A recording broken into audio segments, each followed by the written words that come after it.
అందరికీ నమస్కారం. తెలుగుదేశం పార్టీకి కంచుకోట పొన్నూరు నియోజకవర్గం. ఈ నియోజకవర్గంలో 1994 నుంచి 2014 వరకు 5 సార్లు ఎమ్మెల్యేగా ధూళిపాల నరేంద్ర గారు ఏకఛత్రాధిపత్యం సాగించారు. ఆయన మీద గెలవటం కాదు కదా, కనీసం పోటీలో నిలవటానికి కూడా అవతల ఉన్నటువంటి నాయకులు అయితే భయపడ్డ రోజులు మనం పొన్నూరు కాన్స్టిట్యున్సీలోనే చూసాం. అయితే 2019 ఎన్నికల్లో కూడా వైసీపీ నుంచి కిలార్ రోసి గారు అక్కడ పోటీ చేయటం, ఆయన స్వల్ప మెజార్టీతో కూడా విజయ డంకా మోగించడం జరిగింది.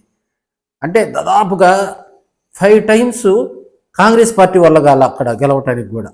నెక్స్ట్ వైసీపీ ఆవిర్భావం తర్వాత కూడా ఫస్ట్ అటెంప్ట్లో అక్కడ విజయం సాధ్యం కాల. సెకండ్ అటెంప్ట్లో 2019లో కూడా అక్కడ కిలార్ రోసి గారు బాగా కూడా అక్కడ నియోజకవర్గంలో యాక్టివ్గా పనిచేస్తూ క్యాడర్ కూడా కొంత అండగా ఉంటూ కూడా ప్రజల్లో ఒక మంచి జగన్మోహన్ రెడ్డి వేవు, ఆయన కిలార్ రోసికి ఉన్నటువంటి ఫాలోయింగ్లో కూడా ఆయన 2019లో కూడా అక్కడ విజయ డంకా మోగించడం జరిగింది.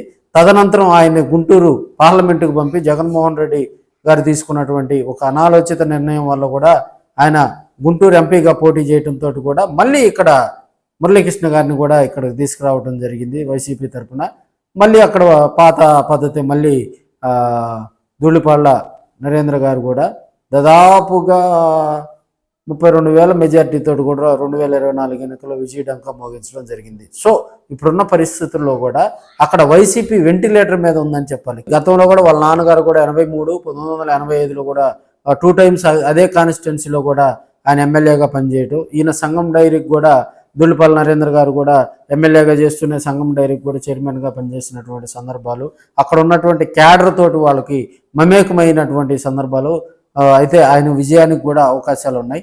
రాబోయే రోజుల్లో కూడా అక్కడ ఉన్నటువంటి వైసీపీకి మంచి మాస్ లీడర్ను కనుక తీసుకొచ్చి అక్కడ కనుక పెడితే అక్కడ ఉన్నటువంటి క్యాడర్తో మమేకమై, ఎందుకంటే మనకు 2019లో కూడా ఆ కాన్స్టిట్యున్సీ మీద ప్రత్యేక దృష్టి పెట్టి ఒక మంచి లీడరు ఇప్పుడున్నటువంటి వైసీపీ ఇన్ఛార్జిని కొనసాగిస్తారా, లేకపోతే రాబోయే రోజుల్లో కూడా ఒక న్యూ స్టెప్ తీసుకొని జగన్మోహన్ రెడ్డి ఒక మాస్ లీడర్ని తీసుకొచ్చి అక్కడ కార్యక్రమాల్లో అక్కడ ఇన్ఛార్జిగా ఇచ్చి మళ్ళీ అక్కడ పార్టీనికి పూర్వవైభవం తెచ్చేలా కృషి చేస్తారనేది కూడా మనకి 2025లో కూడా జనవరి 1st వీక్లో లేదంటే 2nd వీక్లో కూడా ఆ నియోజకవర్గంలో కూడా జగన్మోహన్ రెడ్డి ప్రోగ్రాం ఉంటుందని కూడా కొంతమంది రాజకీయ పెద్దలు కూడా చెప్తా ఉన్నారు.